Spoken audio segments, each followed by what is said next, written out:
You see, you may know everything about stocks, but if you don't know where to buy stocks or where to open an investment account, then you cannot take that next step to your financial journey, right? So you've learned about stocks. Now you need to learn about stockbrokers.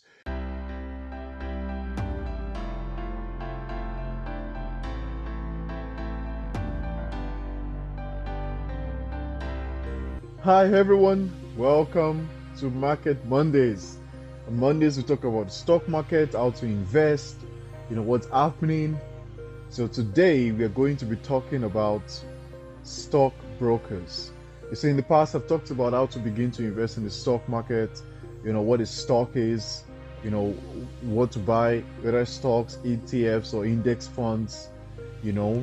Today we are going to talk about stock brokers. You see, you may know everything about stocks, but if you don't know where to buy stocks or where to open an investment account, then you cannot take that next step to your financial journey, right? So you've learned about stocks. Now you need to learn about stockbrokers.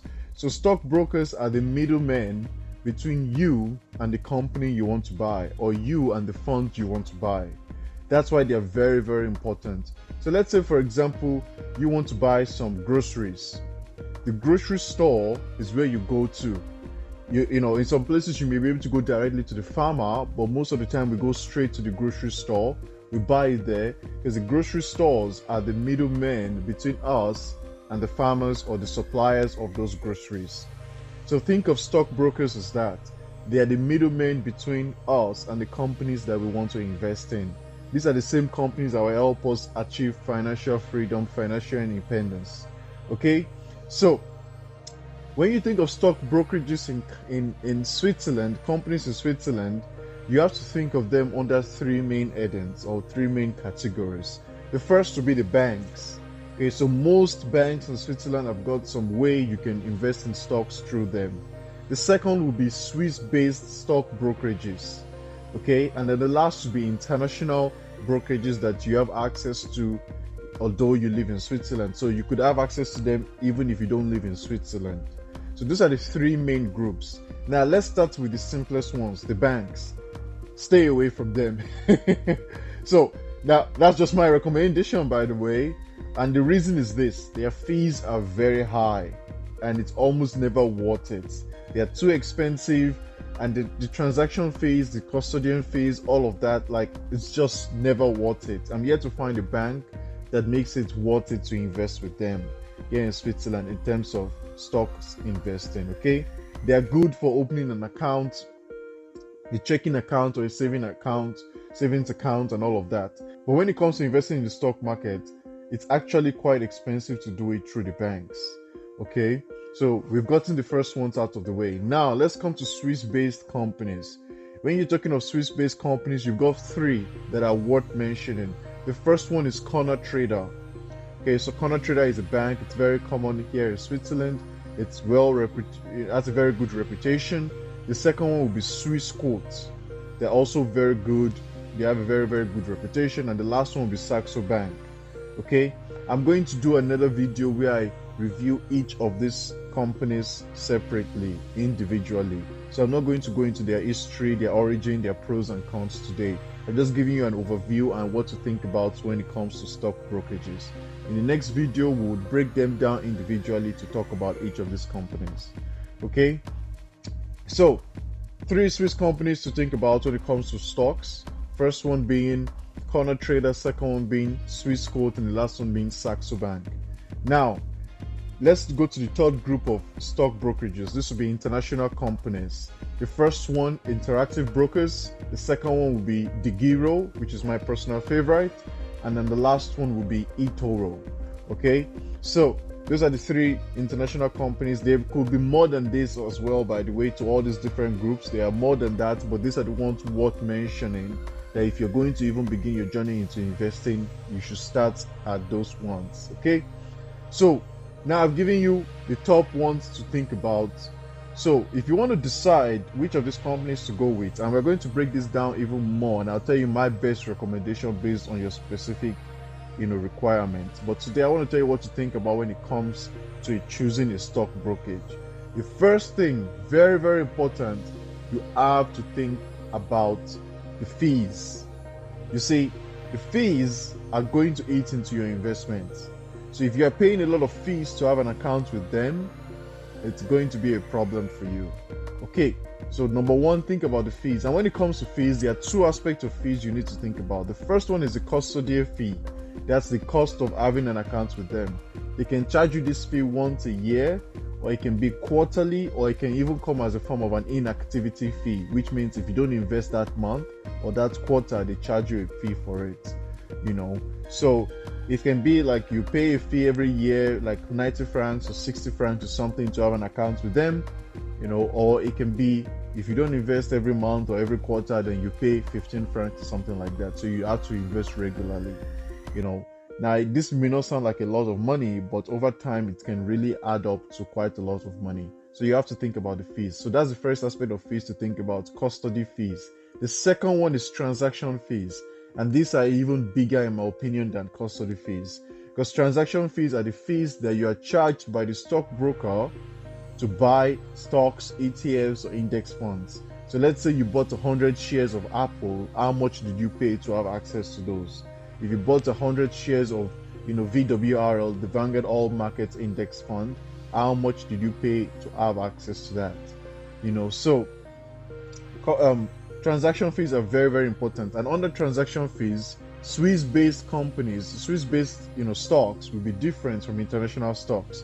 So for Swiss-based ones, you may pay less or you may pay more depending on the company you're choosing. So you have to look into those fees. The other thing you have to look into under fees would be the withholding tax.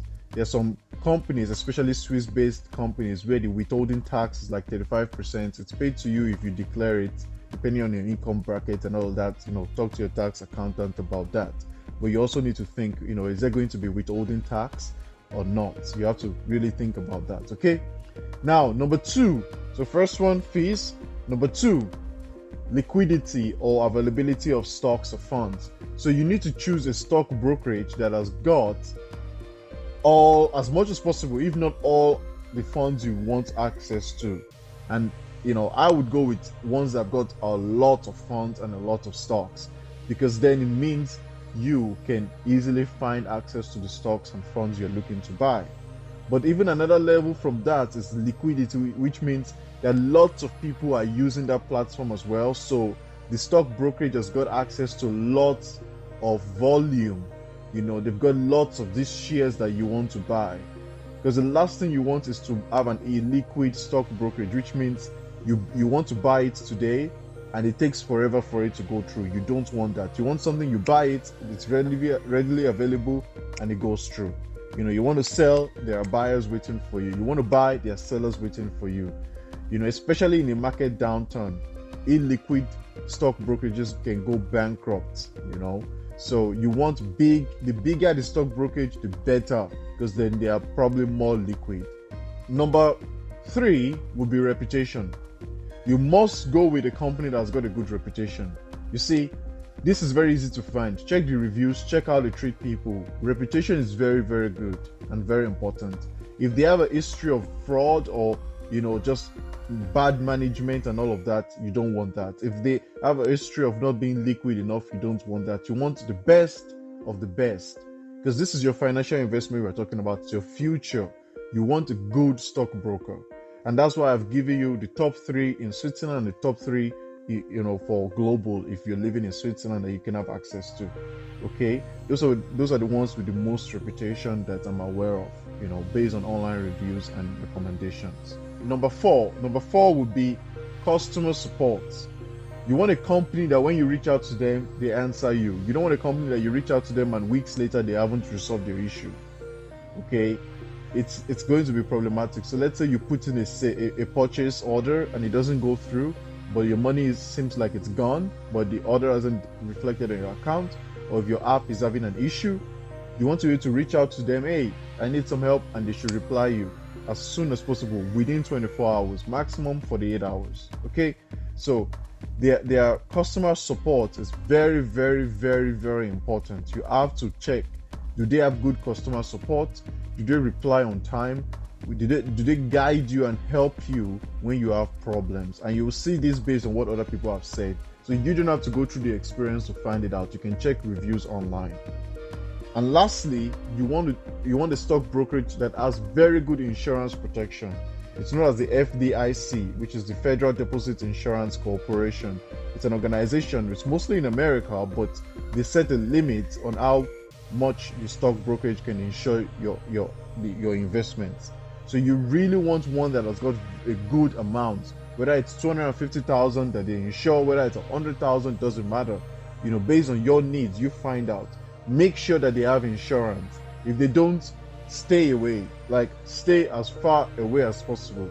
They must have insurance, a minimum insurance that covers what you've invested to a minimum amount. Okay? So those would be the top things I would say that you should really consider. Now, the bonus one I will add to that is the user interface. And this can make a difference for lots of people, especially new investors. You see, I mentioned the Guru as being one of the ones I love the most. And it's just because of the user interface. The user interface is amazing. I love their app. I love the friendliness of their platform. It's amazing.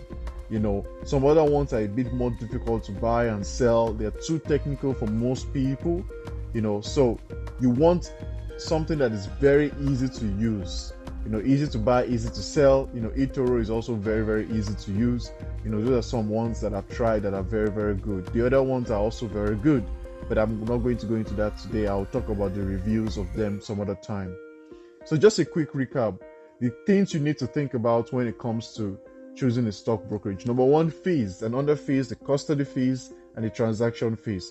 Number two, the liquidity, so the stocks availability, the volume, how many people are buying and selling on their platform. Number three, their reputation. Their reputation is like their perfume. It smells all around. If it's bad, it stinks from a mile away. If it's good, it attracts you and attracts a lot of other people as well. Number four, their customer support. How do they treat people? Do they respond on time? Are they fast? Are they quick? Are they efficient? Are they kind? Are they gentle with you? Polite? If they are rude, that would affect your experience. Number five, insurance protection. And do they cover at least up to an amount of your investment in case there's a run on the market? Do they cover that? And number six, which is a bonus, is the user interface. Is their platform very friendly and easy to use? You say everybody's on the mobile phones today. You need access to stuff that is just on your mobile phone. You don't just want to, have to go on your computer every time and then do this and do that and connect this and connect that. You want something that your bank account can be connected to easily. You can transfer funds easily and move smoothly. And that would also play into whether you can invest directly in Swiss francs or Euro or USD. That makes a huge difference as well, by the way. So you want a platform that is easy for you to connect your bank account to. You transfer funds, you can buy, so you can take on advantages in the market whenever you need to. So that's it for today. Thank you very much for listening. In the next video, I'm going to be talking about these different companies, rating them from top to bottom, which ones would be best for you. Okay, it's going to be a very detailed video and I'll go into each of them briefly. So thank you very much and have an amazing week ahead. Let's hope the market is green this week. It's going to be good after quite a lot of red days this year. And yeah, let's keep Russia and Ukraine in our prayers. Hopefully that we don't see a war in our time. Okay, thank you very much and bye-bye.